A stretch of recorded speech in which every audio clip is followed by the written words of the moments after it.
삼성전자 주주분들 반갑습니다. 서지안입니다. 자, 오늘 3월 13일 금요일이고요. 지금 이 시장 상황과 삼성전자의 흐름 한번 정리해 볼게요. 자, 요즘 정말 장이 다이나믹하죠. 일단 간방 글로벌 시장부터 볼게요. 해외 증시 차트를 보시면 이 나스닥이 1.78% 하락 마감했고, 자, S&P를 보시면 1.52% 하락 마감했죠. 자, 그리고 다우존스를 볼게요. 자, 1.56% 마감을 해줬고, 이 반도체 지수 또한 3.43% 하락 마감을 해줬어요. 어젯밤 이 시장을 흔든 이 가장 큰 변수, 역시 중동 전쟁 리스크 확대였죠. 이 모즈타바의 발언이 나오면서 시장에서는 전쟁이 더 확전될 수 있다, 이런 공포가 빠르게 퍼졌었어요.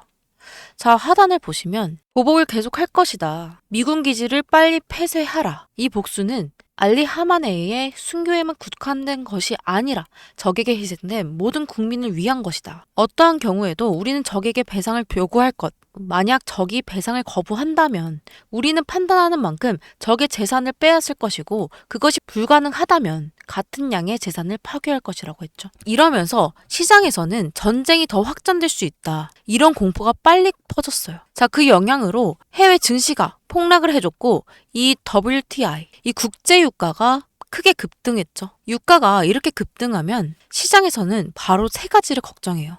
첫 번째는 인플레이션 재자극, 두 번째는 연준 금리 인하 지연 가능성, 세 번째는 기업 비용이 상승. 그래서 결국 미국 증시도 하락 마감을 해준 거죠. 유가가 올라갈 때 증시가 흔들리는 이유가 바로 이 때문이에요. 이 영향이 오늘 국내 증시에도 그대로 이어졌어요. 자, 5분봉으로 볼게요.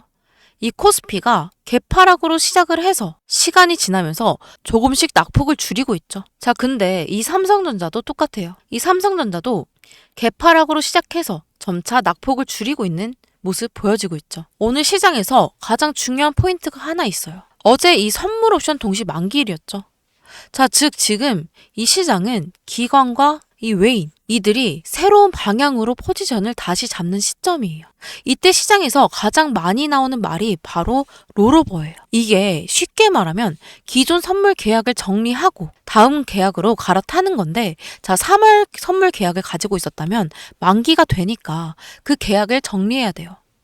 그리고 대신 이 6월 선물 계약으로 갈아타게 되는 거죠. 이 과정을 바로 롤오버라고 하는 거죠. 자, 오늘부터 이 새로운 선물 계약이 시작되는 구간이죠. 여기서 중요한 포인트는 롤오버를 할 때 외인들이 그냥 갈아타진 않아요.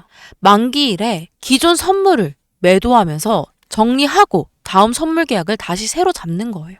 지수를 조금 낮은 가격에서 새 포지션을 잡는 걸 선호하기 때문이죠. 그래서 이 시장에서는 이런 말도 있어요. 만기 전에는 지수를 흔들고 만기 이후에 진짜 방향이 나온다.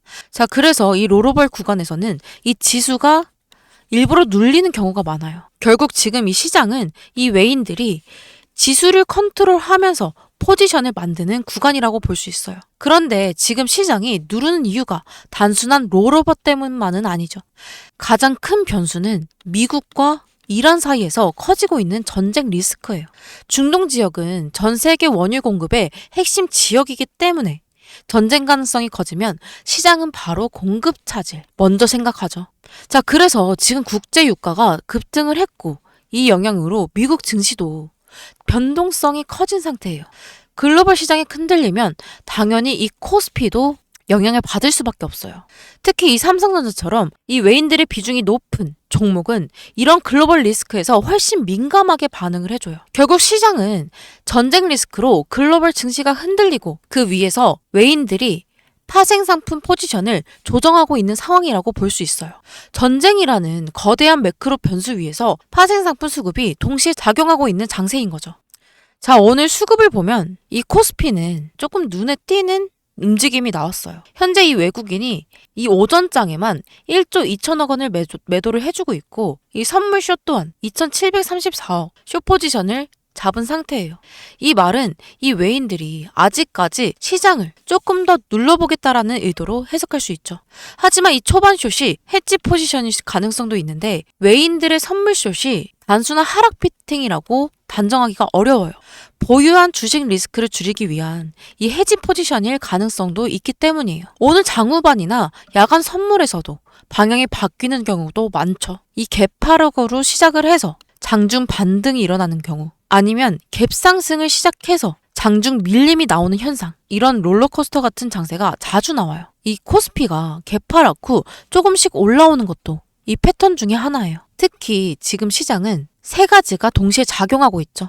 중동 전쟁 리스크, 국제 유가 급등, 글로벌 증시 변동성 확대. 그래서 이 외인들이 일단은 리스크 관리 차원에서 숏 포지션을 유지하는 모습이에요. 자, 그렇다면 이 삼성전자를 어떻게 봐야 하느냐? 이 삼성전자는 단순한 종목이 아니라 코스피 지수와 거의 같은 흐름을 보여주는 종목이에요. 자, 다시 말해서 외국인의 수급, 글로벌 매크로, 환율, 유가, 이 모든 변수의 영향이 가장 크게 받는 종목이죠. 자, 이 삼성전자 보시면 지금도 이 외인과 프로그램 매도가 계속해서 나오고 있어요. 이 매도세를 유지해주는 외인들의 모습 보여지고 있죠. 자, 아시다시피 지금 구간에서 실적이나 목표 주가 이런 것들은 아무 소용이 없어요. 이 외국인 수급이 어떻게 움직이느냐, 이게 훨씬 더 중요한 변수죠. 지금 외인들의 구조를 보면 현물은 매도를 하고 선물은 숏 포지션이에요. 이 구조인데 이 구조에서 지수가 빠르게 올라가기보다는 시장에서 눌러 놓으면서 이 변동성을 만드는 구간이죠. 그래서 지금 이 시장은 단기적으로 보면 조금 더 흔들릴 가능성도 있는 자리예요. 자, 지금 현재 21선을 이탈한 상황이죠. 이 매물대도 굉장히 강해요. 16.9%. 하지만 여기서 한 가지 중요한 부분도 있는데, 주식시장에서 항상 이런 말이 있죠. 악재는 공포가 가장 클 때 선반영이 된다. 자, 그래서 아까 말씀드렸던 전쟁 리스크나 유가 급등, 숏 포지션, 이 세 가지가 동시에 반영된 상태예요. 그래서 앞으로 시장에서 가장 중요한 것은 오늘 하락 자체가 아니라 이 외인들이 언제 선물 숏 포지션을 줄이기 시작하느냐예요. 이 신호가 나온다면 시장 분위기 생각보다 빠르게 바뀔 수 있어요. 이 투자자 입장에서 가장 지금 중요한 전략이 뭘까요? 조급하게 움직이지 않는 것.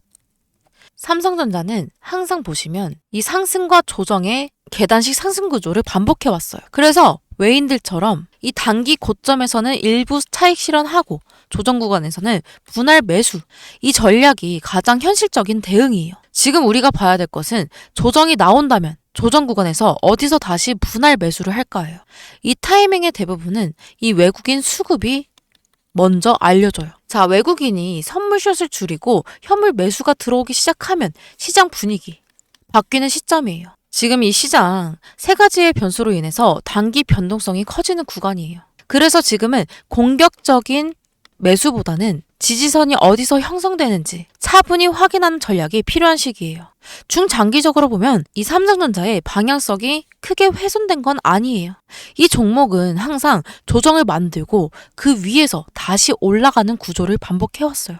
그래서 지금 구간에서도 외국인 수급을 보면서 조정 구간을 기회로 활용하는 전략이 필요한 거죠. 분명한 건 우리는 현 구간에서 분할 대응을 통해 기회를 만들 수 있다. 자, 그래서 다음 주 월요일부터 방향성이 더 명확하게 드러날 가능성이 크고, 이 방향성에 따라 등락이 반복될 거예요. 그 흐름을 이용해서 올라갈 때는 팔고 내려올 때는 사는, 일명 이 외인의 매매를 따라가는 전략이 가능한 구간이 될 거예요. 자, 어제도 어떤 분이 물어보셨는데, 아니 왜 정확히 말 안 해주고 이 두루뭉술하게 알려주냐, 정확히 말해달라, 이렇게 말씀하시는데, 지금 이 상황 실시간 장중 대응이 너무 필요한 시점이에요. 실시간으로 어떤 흐름으로 가져가는지 확인하고 정확한 대응 방법을 알려드려야 되는 거잖아요. 혹여나 오해를 하시는 분들이 가끔 계세요. 그래서 잘못 대응하실까봐 그러는 거예요. 이 대응 방법이나 실시간 상황은 따로 안내를 해드리고 있거든요. 그러니까 영상은 참고만 해주셨으면 좋겠고 이해해 주셨으면 좋겠어요. 자, 많은 분들이 물어보시는 게, 왜 너는 대체 올라갈 때 팔래? 왜 내려가는데 사래? 사실 이게 뭐 보통 미친 게 아니죠. 그쵸? 자, 근데 여러분 생각해보면 이게 다 전략이에요. 자, 어디까지 올라갔을 때 팔고 어디까지 내려갔을 때 사느냐. 저는 이걸 매일 수급, 거래량, 기술적 지표들 계속 체크하면서 확률적으로 유리한 구간을 찾아가고 있어요. 이 시점에서 우리들은 이 시장의 상황과 모든 것들을 실시간적으로 확인하고 안전한 자리를 찾아야겠죠. 자, 올라갈 때 등락을 반복하죠. 저항선 돌파하고 지지선 구축하고 다시 저항선 돌파하고 지지선 구축하고 다시 저항선 돌파. 이게 반복되는 거거든요. 이러려면 물량을 모아야 하니까 이런 그림이 나올 수 있어요. 자, 여기서부터 여기까지가 3%라고 가정을 해보면 이 개인들은 보통 이 구간 다 기다려서 겨우 3% 가져가죠. 근데 이 외인들은 이 등락을 통한 매매를 통해서 이 3%가 아닌 15%에서 20%를 가져가고 있어요. 그런데 제가 이 방송으로 안내해드리면 늦게 보셔서 따라가지 못하시는 분들이 많으세요. 그래서 기존 방식에 더해서 여러분들께 정보를 좀 더 명확하고 빠르게 받아보실 수 있도록 실시간 공유해 드릴 거예요. 자, 상단에 번호 하나 띄워드릴게요. 상단에 보이는 제 번호 010-8199-6419 이 번호로 삼성이라고 문자 남겨주시면 변동선 체크하면서 이 상황에 맞게 대응하실 수 있도록 실시간 안내해 드릴 거예요. 자, 다시 한번 상단에 보이는 제 번호 010-8199-6419 이 번호로 삼성이라고 문자 남겨주시면 이 소중한 정보 실시간으로 공유해 드릴 거예요. 그럼 여러분들이 해주셔야 될 건 구독 그리고 좋아요 한 번씩 해주셔야겠죠. 제가 이 유튜브를 시작하면서 항상 받는 질문이 있어요. 이미 주식으로 돈 잘 버는 것 같은데 왜 굳이 이 시간 써가면서 남들한테 알려주냐고. 틀린 말이 아니죠. 제가 이렇게 진행하는 이유는 저도 이 주린이었던 시절이 있잖아요. 이 주린이 시절에 또 다른 내가 지금 이 험악한 주식시장에 없었으면 하는 마음에 시작하게 되었던 거예요. 이 주식시장은 양면성이 있죠. 돈을 잘 벌 수 있다라는 것과 잃을 수도 있다라는 양면성. 이 주식시장에 제가 발을 들인 지가 10년이 넘어가요. 시행착오 저도 엄청 겪었어요. 수억대의 빚이 있었지만 자, 절망 속에서 깨달은 건 딱 하나. 혼자 고민하면 시간, 돈, 감정 이 세 가지를 낭비한다. 만약에 그 시절에 주식의 주자도 몰랐던 저한테 이 누군가가 현실적인 가이드라인 하나만 제대로 줬더라면 좀 달랐지 않았을까요? 제가 이 정보를 공유하는 건 단순한 착한 마음이 아니에요. 시장은 혼자 싸우기엔 너무 방대하고 개인 투자자는 너무 쉽게 고립이 되죠. 그래서 저와 여러분이 같은 방향을 보고 정보를 나누게 된다면 시장이라는 거대한 파도 속에서 자, 훨씬 더 안전하고 효율적이게 이 주식시장을 바라볼 수 있겠죠. 여러분이 저의 든든한 동료가 돼서 저와 함께 하시게 되면 적어도 혼자서 낭떠러지로 떨어질 일 절대 없을 거예요. 이제 더 이상 혼자 외롭고 힘들게 고민하지 마시고 그 길 옆에서 제가 함께 걸을게요. 자, 영상 오늘도 마지막까지 시청해주셔서 너무 감사드리고요. 오늘 영상 여기서 마무리할게요. 서지안이었습니다.